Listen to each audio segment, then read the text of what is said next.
Une particularité du 3-3, c'est que les joueurs doivent être polyvalents. Comment travailler la polyvalence aux entraînements? Je vais vous présenter des pistes de réflexion.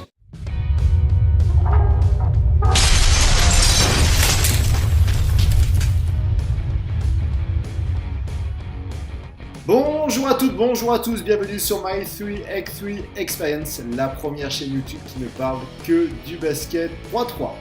Ce sujet, ce thème, je vais le découper en 3 parties, donc 3 parties, 3 vidéos différentes sur comment travailler la polyvalence aux entraînements. Alors, tout d'abord, pourquoi il est important de travailler la polyvalence? Premièrement, quand vous avez des jeunes joueurs, que ce soit d'ailleurs sur le 5-5 ou le 3-3, ne spécialisez pas vos joueurs trop tôt sur un poste de jeu. Alors, je ferai une vidéo sur les postes de jeu dans le 3-3, alors plutôt les profils de joueurs dans le 3-3. Un jeune joueur, on ne sait jamais à quelle taille il va terminer, on ne sait jamais quelles vont être réellement ses capacités physiques et à quel poste il va jouer et quel poste il va jouer à haut niveau. Parce que l'objectif, c'est qu'il joue le plus haut niveau possible.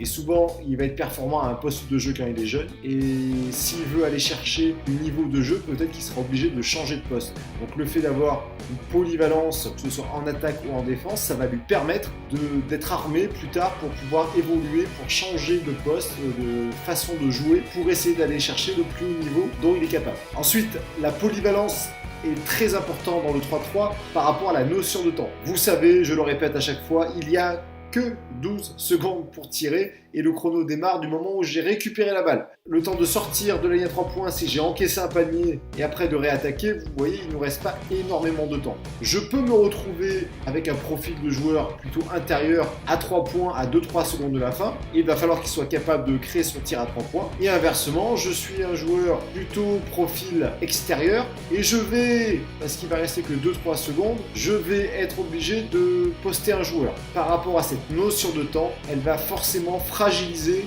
le côté académique du basket 5-5 des postes de jeu. Et enfin, le dernier point qui doit nous faire réfléchir sur la polyvalence des joueurs, c'est le nombre de joueurs. Vous avez que 4 joueurs sur une feuille de match et donc les joueurs changent énormément. Les joueurs défendent sur des joueurs de différentes tailles, de différents gabarits. Ils vont jouer contre des joueurs avec des profils aussi très différents en phase 2. Donc il faut qu'ils soient capables de s'adapter, il faut qu'ils soient capables d'être performants à l'intérieur, à l'extérieur, parce que suivant l'opposition qu'il va avoir sur le 1 contre 1, il va falloir jouer sur les forces, sur mes propres forces de joueur, mais aussi sur les faiblesses du joueur qui est en face de moi. Alors comme je vous ai dit, ce thème de la polyvalence offensive va nous emmener sur 3 vidéos.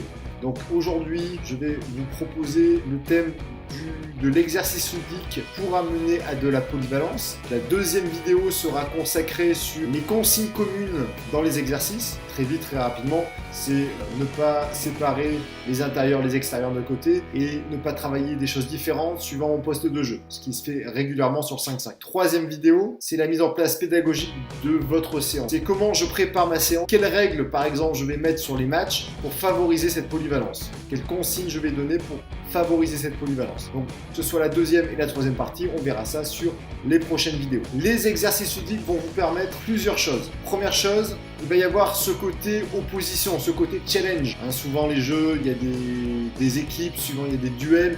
Et donc il faut être la première équipe, à marquer, la première équipe à un certain nombre de points. Donc ça, c'est ce côté compétition que les gens aiment en général, donc qui permettent d'avoir des joueurs très réactifs à votre exercice et ils vont avoir la banane. Ensuite, le point sur le jeu ludique, il y a toujours un travail technique derrière, un travail très collectif, tactique. Et souvent, le côté ludique fait qu'on oublie le travail technique. Donc, on travaille différemment un point technique et je pense qu'il est intéressant de travailler de façon analytique, de façon ludique, avec opposition. Toutes ces façons de faire différentes vont pouvoir renforcer le savoir des joueurs. Ensuite, les exercices ludiques, il va plutôt servir de découverte sur un thème donné, sur la technique ou un concept de jeu. Donc, par exemple, ici, vous avez sur les images un travail. Comment je vais faire travailler, par exemple, un intérieur, le travail de dribble, le travail de dextérité. Donc là, c'est un petit jeu que vous connaissez, un loup. Dans le terrain de basket 3-3, 3 joueurs avec ballon. Les joueurs avec ballon doivent dribbler et essayer de toucher les joueurs qui n'ont pas le ballon. Dès qu'ils ont touché un joueur sans ballon, il leur donne le ballon et le joueur devient loup à leur place. Vous faites ça pendant 4 fois 1 minute, et l'objectif, le but du jeu, c'est de ne pas être loup au bout de la minute. Alors, ça peut être la minute, ça peut être même 30 secondes. L'idée, c'est quoi? C'est derrière tout ça, c'est je suis intérieur. On m'a toujours dit ne dribble pas, ne dribble pas. Hein, vous connaissez tous. Hein, t'es trop grand, tu vas perdre le ballon. Ne dribble pas en match. Et bien là, ça va être tout l'inverse. Il est obligé de dribbler. Et on peut très bien faire la même chose sur, par exemple, un jeu extérieur. Sur le travail, par exemple, de la prise de position intérieure, sur le travail des pas glissés, sur le travail de post-up. Donc là, par exemple, ils sont par deux, ils sont obligés de transporter le ballon à un point donné et revenir à un autre point donné. Donc que ce soit par un slalom, que ce soit par un aller-retour. Voilà, donc la première équipe qui fait l'aller-retour gagne. Donc là, on est sur un petit jeu sympa.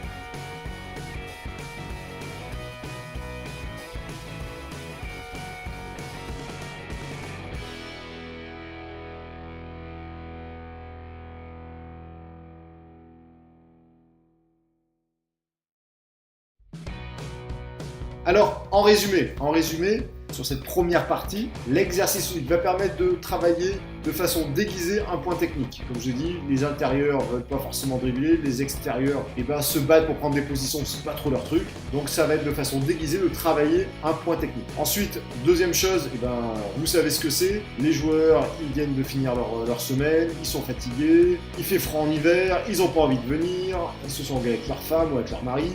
Ils arrivent, ils font la gueule, il faut absolument que quand ils partent de l'entraînement, il faut qu'ils aient la banane. Et surtout sur les joueurs et joueuses amateurs.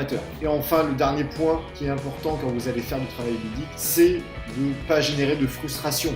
Un joueur intérieur qui n'a jamais dribblé, si vous lui faites faire un jeu sur le dribble, il sera moins frustré que si vous lui faites un travail technique avec 2 ballons et avec un défenseur devant lui. Sur la fin de la vidéo, je vais rajouter 2-3 liens de vidéos que j'ai faites sur déjà des jeux, sur des exercices ludiques, donc que tu peux reprendre et que tu mets après à ta sauce par rapport au point technique que tu veux travailler. Dans quelques jours, je mettrai la deuxième partie de la vidéo, donc j'espère samedi matin, et on sera sur les consignes communes dans les exercices. Alors, si tu as des idées d'exercices ludiques que tu utilises pour travailler la polyvalence, n'hésite pas à mettre un lien ou mettre un commentaire. Si tu as aimé cette vidéo, comme d'habitude, je me répète, mais comme d'habitude, mets un petit pouce bleu, like, aime, partage. Voilà, plus on sera nombreux, plus on va pouvoir échanger, c'est ça qui va être intéressant. Pense à t'abonner également pour avoir mes vidéos dès qu'elles sortent. Et toi qui es entraîneur, qui es joueur, qui es dirigeant, que tu sois de France ou d'ailleurs, vis ton expérience 3-3. Allez, à la prochaine!